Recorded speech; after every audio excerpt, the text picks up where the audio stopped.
చంద్రబాబు నాయుడు చెప్పినటువంటి దొంగ హామీలని ఎట్టి పరిస్థితుల్లోనూ నెరవేర్చలేడు.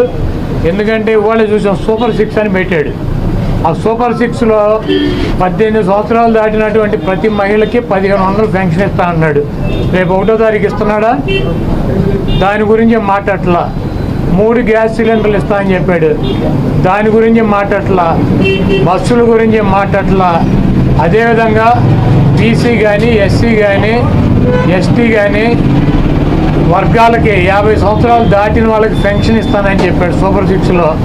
దాని గురించి మాట్లాడట్లా. అది ఎప్పుడు ఇస్తాడో చెప్పట్లా. అదేవిధంగా ఇంకోటి 20 లక్షల మందికి నిరుద్యోగులకి ఉద్యోగాలు ఇప్పిస్తాను. ఉద్యోగాలు కనుక ఇప్పించలేకపోతే ఈ లోపు 3000 రూపాయలు నిరుద్యోగ వృత్తి కూడా ఇస్తానని చెప్పి సూపర్ 6లో పెట్టాడు. మొన్న తెలంగాణలో హరీష్ రావు గారు మాట్లాడుతూ చెబుతున్నాడు, చంద్రబాబు నాయుడు గారు చెప్పిన వాగ్దానాన్ని ఏమీ చెప్పాడు. 1000 రూపాయలు ఈయన పెంచింది. ఇప్పుడు వచ్చి 3000 ఆల్రెడీ ఇచ్చేది జగన్మోహన్ రెడ్డి గారు 3000 ఇస్తా అంటే ఈయన వచ్చి 1000 ఇచ్చాడు. మీరు అక్కడ 2000 ఇస్తా అంటే రేవంత్ రెడ్డి 4000 చేయాలి కాబట్టి అక్కడ ఇబ్బంది పడుతూ ఉంటాడు.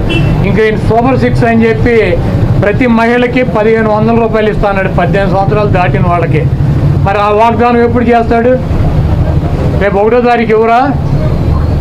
కాబట్టి తెలుగుదేశం పార్టీ ఆయన ఇచ్చినటువంటి వాగ్దానాలను, చంద్రబాబు నాయుడు చేసినటువంటి వాగ్దానాలని పక్కదారి పట్టించడానికి ఊరికినే నిన్నేమో పోలవరం వెళ్ళి వచ్చాడు సోమవారం, మళ్ళీ గురువారం ఏమో అమరావతి వెళ్ళి వచ్చి అక్కడ ఎన్ని తిరిగి ఈయన కాలక్షేపం కబుర్లు, కాలక్షేపం మాటలు, ఊరికినే ఆయన వెళ్ళి అటు ఇటు తిరిగి రావటం తప్పించి ఎప్పుడు నువ్వు సూపర్ 6 అమలు చేస్తున్నావు స్పష్టంగా చెప్పాలని చెప్పి మేము డిమాండ్ చేస్తున్నాం. సూపర్ 6లో పెట్టినటువంటి వాగ్దానం 1500 రూపాయలు ఇస్తానని చెప్పావా? చెప్పలేదా? 18 సంవత్సరాలు దాటిన వాళ్ళకి.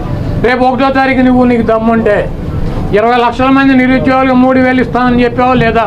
దాని గురించి చెప్పండి. నువ్వు దొంగ వాగ్దానాలు చేసి అధికారంలోకి వచ్చావు. నువ్వు దాని గురించి మాట్లాడండి ముందు. Home minister first target Kodala అని కూడా చెప్తాను. ఇప్పుడు ఇది ప్రజాస్వామ్య దేశం. ఎవరిని టార్గెట్ చేసుకున్నప్పుడు నేను పోయినంత మాత్రాన నన్ను టార్గెట్ చేస్తే వైఎస్ఆర్ కాంగ్రెస్ పార్టీ ఏం ఆగదు. జగన్మోహన్ రెడ్డి గారు ఇంటికి కూడా వీళ్ళు ఏం పీకలేరు. నన్ను కాదు, జగన్మోహన్ రెడ్డి గారిని టార్గెట్ చేస్తారు.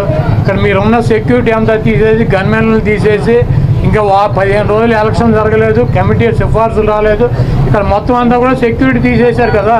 తీసేసి ఎల్లో మీడియా కెమెరాలు పట్టుకొచ్చి జగన్మోహన్ రెడ్డి గారి ఇంట్లోకి ఎట్టేళ్ళాలి, గోడ దూకి ఎట్టేళ్ళాలి, ఇవన్నీ కూడా వాళ్ళే చూపిస్తున్నారు.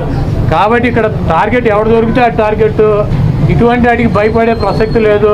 ఎవడెవడికి టార్గెట్, ఎవడెవడి చేతులు ఏం రాసి ఉందో అవన్నీ పైన ఉన్నటువంటి భగవంతుడు నిర్ణయిస్తాడు. ఎవరి టార్గెట్లు ఎవరికి ఏమవుతుందో చూద్దాం రాబోయే రోజుల్లో. అదేవిధంగా ఋషికొండలో కట్టినటువంటి పర్యాటక కేంద్రంలో కట్టినటువంటి భవనాలని ఈ సిగ్గు ఎగ్గు లేనటువంటి తెలుగుదేశం పార్టీ, ఈ సిగ్గు ఎగ్గు లేనటువంటి ఎల్లో మీడియా అది జగన్మోహన్ రెడ్డి గారి నివాసం అని చెప్పి చూపిస్తున్నారు 3 రోజుల నుంచి. వెళ్ళి జగన్మోహన్ రెడ్డి గారు అక్కడ నివాసం ఉన్నాడా?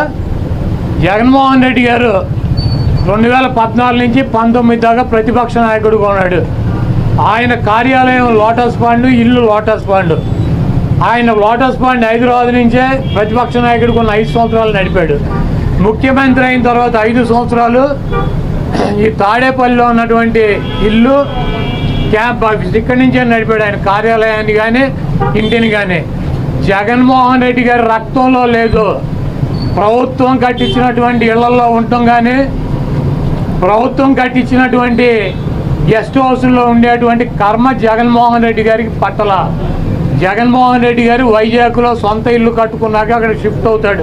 అంతేగాని టూరిజం ప్లేస్లో కట్టినటువంటి ఆ హౌస్లో జగన్మోహన్ రెడ్డి గారు వెళ్తాడని చెప్పి ఎవడు చెప్పాడు వీళ్ళకి, వెధవులకే?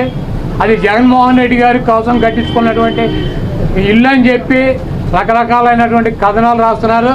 అది ఒక అంతర్జాతీయ రాజధానిగా తీర్చిదిద్దాలన్నదే వైఎస్ఆర్ కాంగ్రెస్ పార్టీ లక్ష్యం. దాన్ని రాజధాని చేయాలన్నదే ఆ రోజు నిర్ణయించుకున్నాం. కాబట్టి అక్కడ ఇంటర్నేషనల్ సెమినార్లు జరుగుతున్నాయి. అనేక మంది ఇంటర్నేషనల్ సంబంధించినటువంటి దేశ విదేశాల నుంచి అనేక మంది పారిశ్రామికవేత్తలు వస్తున్నారు. కనీసం వాళ్ళకి సౌకర్యం ఉండటానికి అవకాశం లేనటువంటి పరిస్థితి ఉంది. కాబట్టి ఉత్తరాంధ్రలో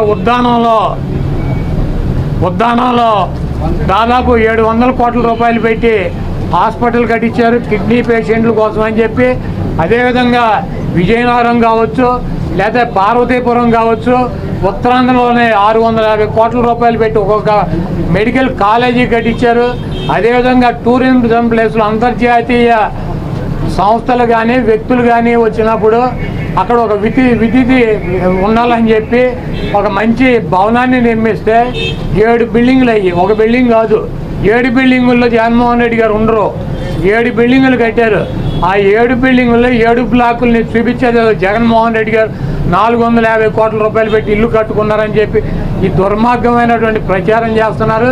ఇవన్నీ కూడా ప్రజలు గమనిస్తారు. చంద్రబాబు నాయుడుకి ఇచ్చినటువంటి వాగ్దానాలు నెరవేర్చలేక నీకు సూపర్ 6లో పెట్టినటువంటి వాగ్దానం 1500 రూపాయలు ఇస్తానని చెప్పావా, చెప్పలేదా? 18 సంవత్సరాలు దాటిన వాళ్ళకి రేపు 1వ తారీఖు నీకు దమ్ముంటే 20 లక్షల మంది నిరుద్యోగులకు 3000 ఇస్తానని చెప్పావా లేదా? దాని గురించి చెప్పండి. నువ్వు దొంగ వాగ్దానం